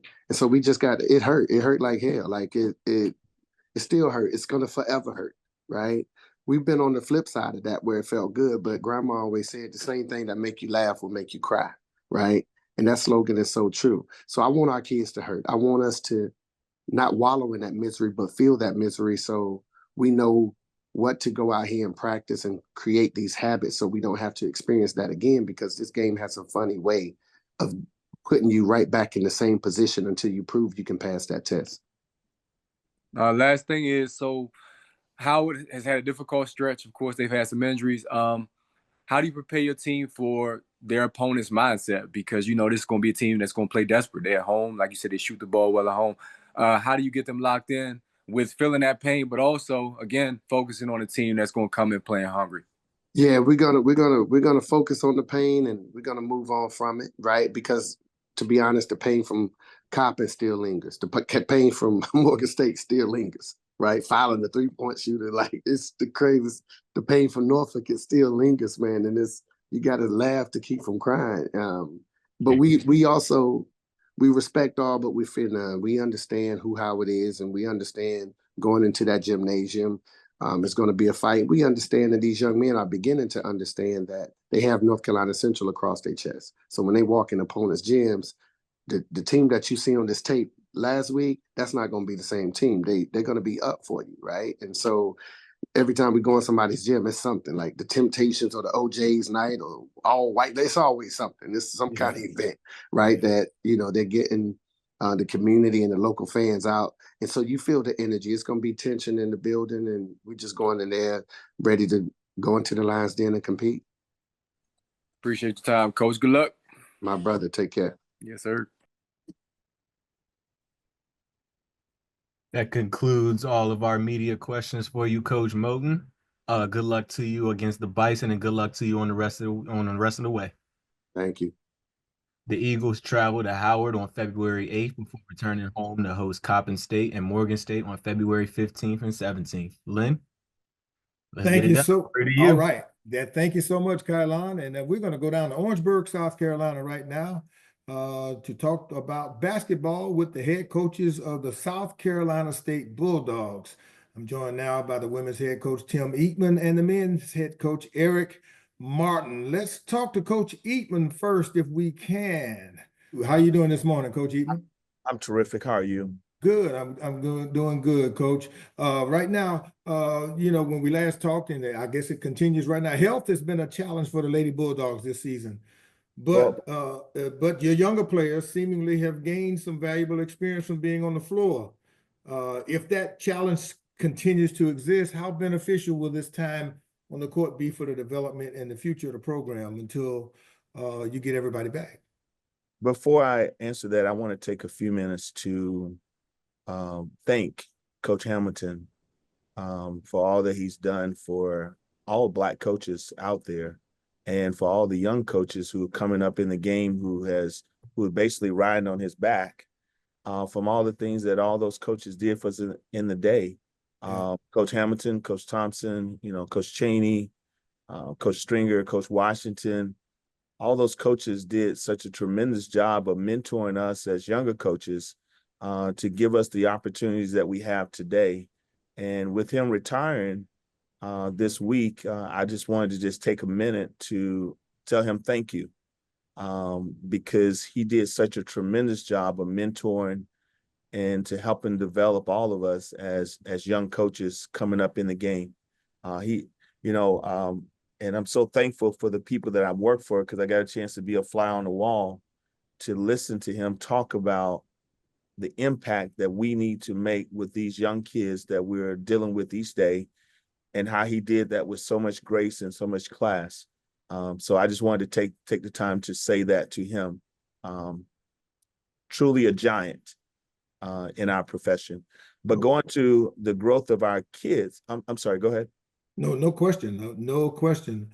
Leonard Hamilton has done a phenomenal job, and I'm quite sure that the whole industry will have an opportunity to celebrate the great work that he's done during the course of his career. And your points are well taken. I just hope that we give him his flowers while he's living instead of giving people flowers when they're gone. But the development of our young players is tremendous. The opportunity they've had is really good for them. We just got to take care of the basketball. I mean, we gave up 41 points off turnovers at Norfolk, gave up 25 points off turnovers at Howard, and you cannot win basketball games doing that. At 6 o'clock this morning, we was back in the gym talking about we can't give them a gift. We're giving away, it's like Christmas for us. And we just want to give everybody a nice gift to just give them the basketball. And I told our kids, you know, going in the second half of the season, I wouldn't let me giving the basketball away, passing and catching, determine our season. And that's just basically what it comes down to. We got to be able to pass the ball and catch the ball.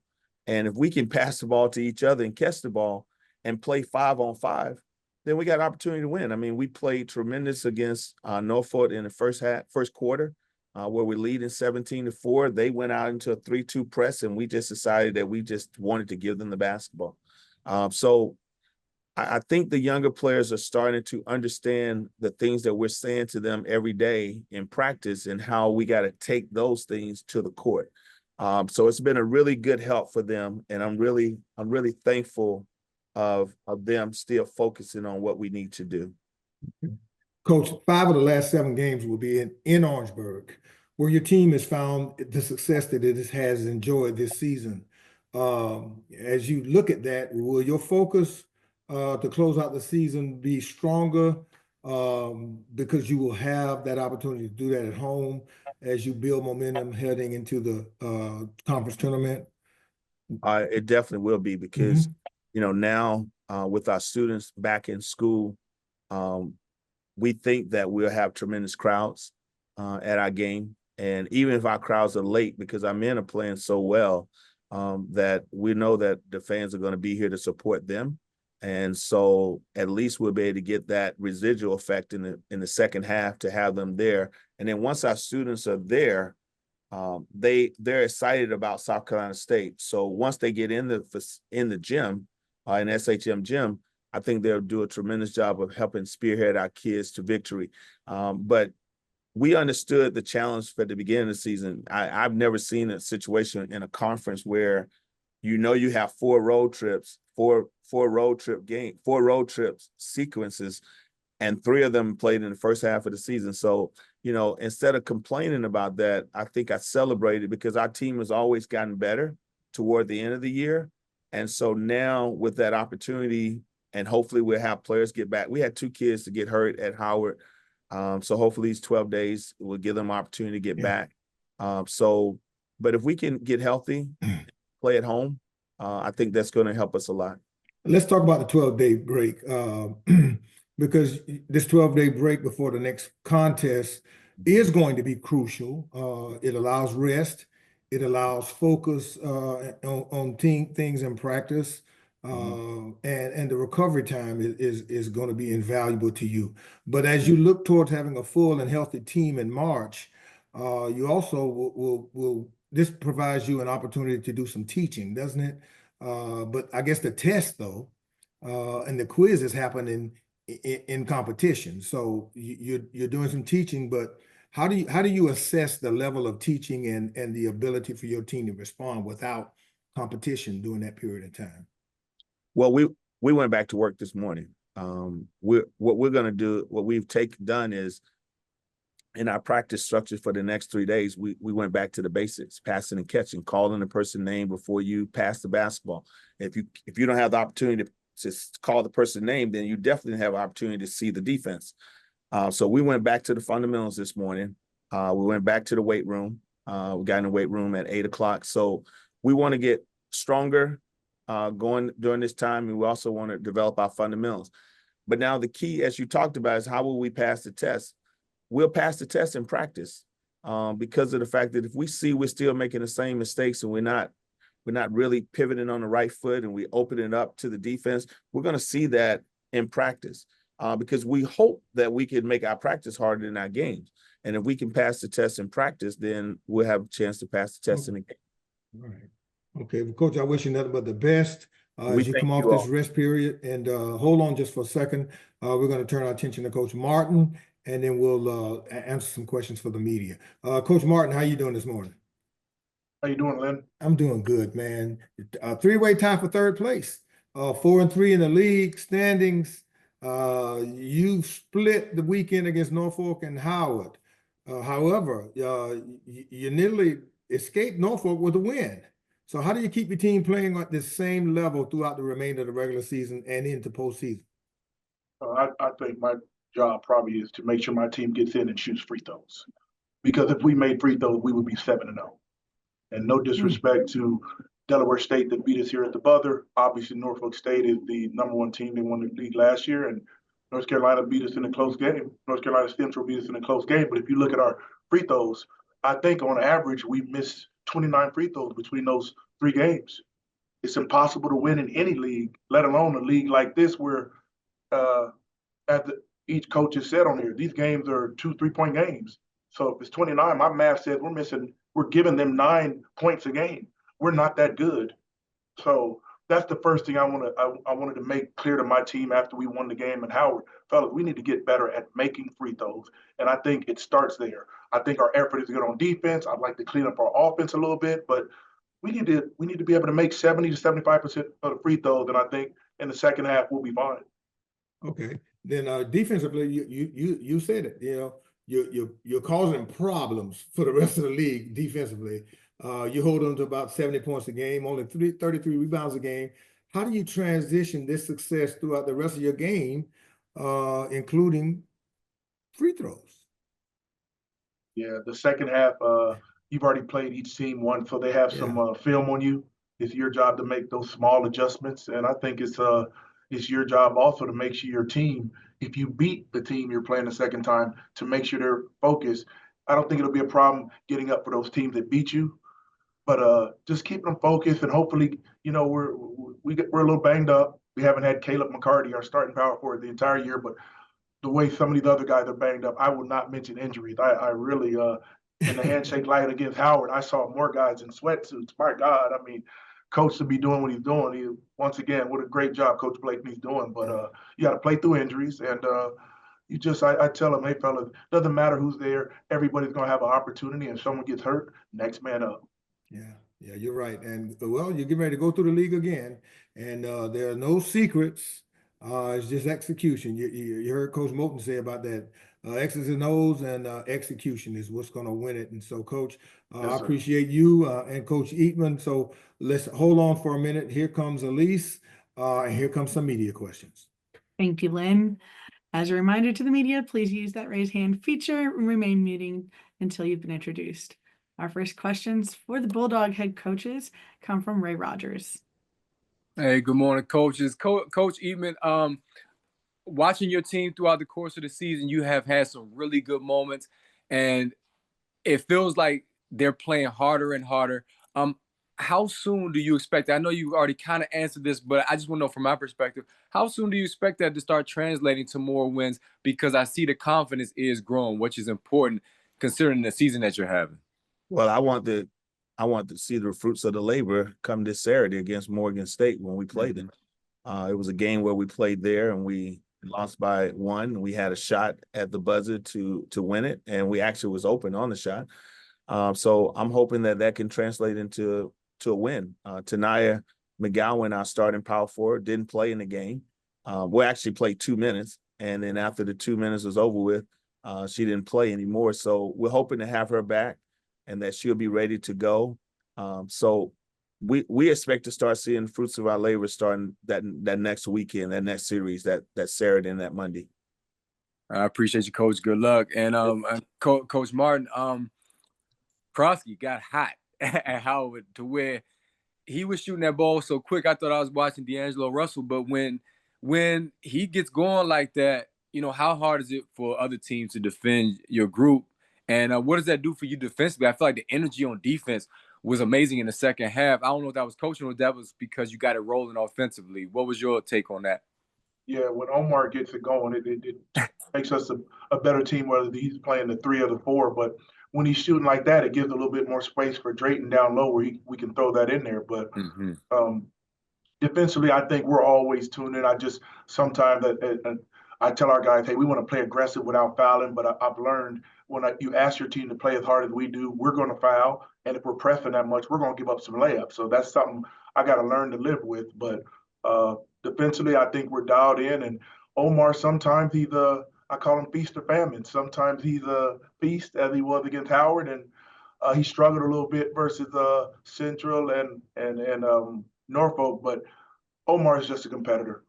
What you see in the game is what he brings you in practice. There's no letdown. Hell, if we were playing a pickup game, Omar would be as intense as he was on Saturday and Monday. So he's a senior. He's a guy who's been in college for 5-6 years. So I expect that out of him, that effort every game. And he's also one of our captains. So it helps when one of your captains are playing and leading by example.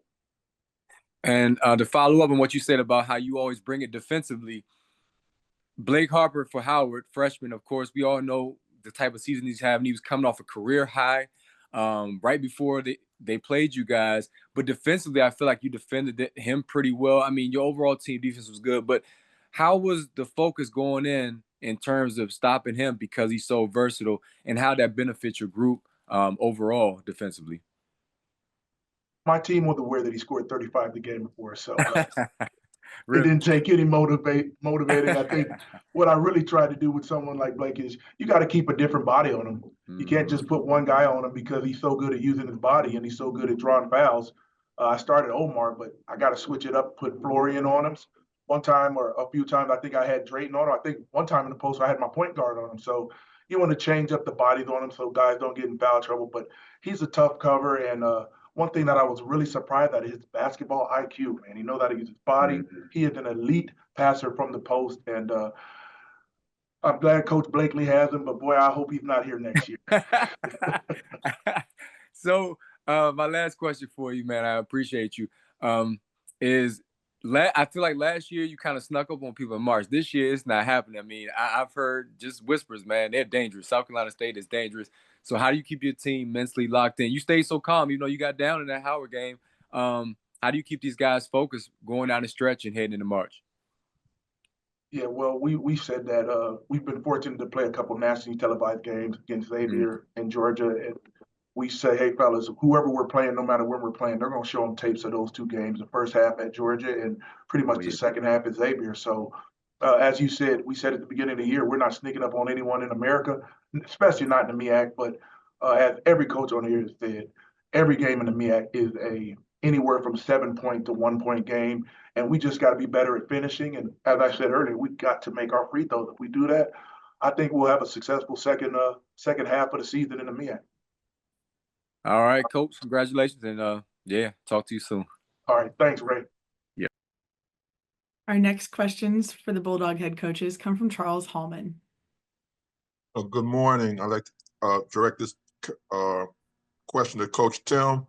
In terms of anything else you want to say about Coach Hamilton, when we heard about him retiring this week, anything else you'd like to say about him and tribute to his influence and his impact on the game? Well, I just remember, you know, when we dealt with Proposition 48, when we dealt with the inequality of our student athletes, he just was he was at the forefront of trying to make sure that we made change for our young people.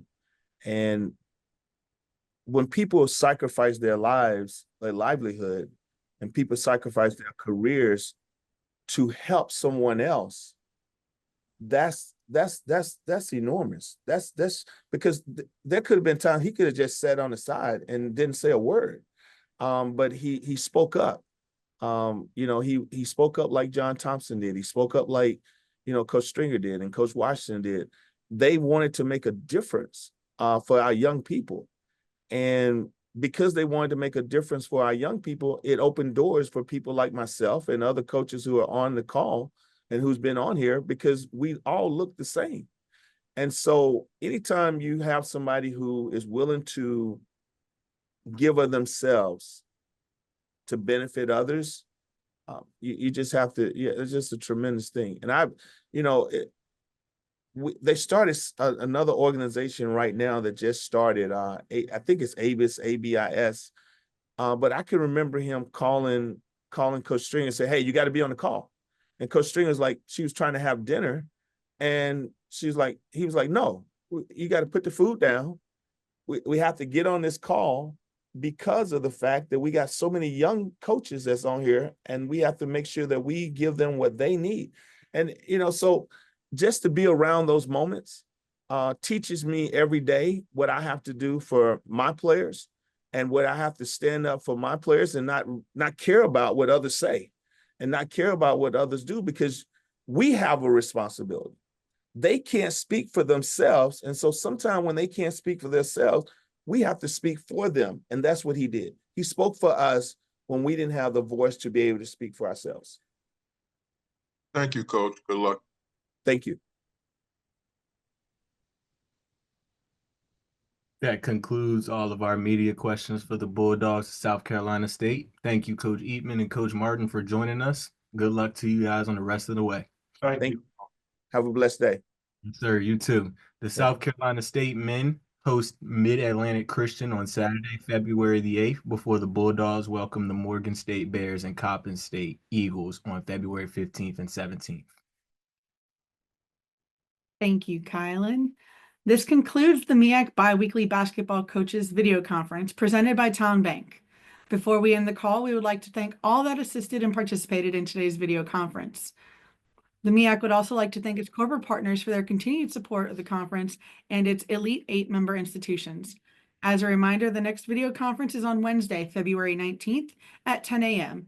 For more information on the MEAC men's and women's basketball and other sponsored sports, visit meacsports.com and follow the MEAC on social media at MEAC Sports on Facebook, X, Instagram, TikTok, and Threads. Thank you for tuning in to the MEAC Biweekly Basketball Coaches video conference presented by Town Bank, and have a great week.